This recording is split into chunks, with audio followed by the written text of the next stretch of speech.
Living in the White House is a pretty sweet situation. You have gorgeous meals made for you by the White House kitchen staff. You're given a $100,000 redecorating budget, and you have a team of dozens of people ready to cater to your every need. However, there are also some caveats to living in the White House. You aren't allowed to open windows, change certain rooms, go where you want without approval, or even own an iPhone without it having intense security settings that liken it to a child's phone. That all being said, leaving the White House can be a pretty jarring experience. When presidents and their families head back to normal life, they're given 7 months of transition funding, 10 years of Secret Service protection, and 30 months of private staff with a salary not exceeding $150,000. So they're not exactly tossed out into the cold, but there is a lot of adjusting that needs to happen. But the big question is, where do they go? We'll see just how much these spaces cost, where they are, and why exactly the former presidents chose to live there. Barack Obama. Obama was president from 2009 to 2017,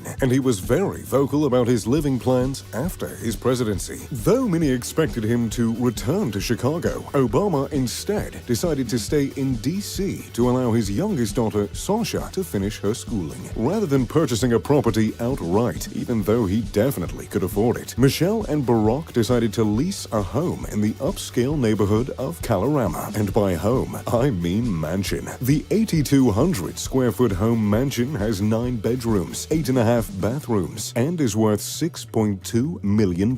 Given that Washington, D.C. contains some of the most expensive homes in the world, that price does make a bit of sense. And though the exterior of the home has a charming vintage cottage appeal, the inside is the polar opposite, a minimalist modern design. The kitchen features white, gray, and black accents, which are also found throughout the rest of the home. There are state-of-the-art appliances, and with no more White House kitchen staff serving up meals, I have a feeling they get some use. There is also an area in the kitchen reserved for storing books, or drinks, if that's more your style. If it were me, I'd probably put, well, both. Beyond the living room, there are several sitting areas. The window panels tie the exterior of the house to the interior with their vintage design, while also sporting the sleek lines and minimalist colors that are found in the interior of the home. The main living room is subtle and cozy, with a big fireplace for wintry nights, and yes, more gray and white. The dining room sports a weathered wood ceiling, which contrasts the white walls and dark wood floor original to the home.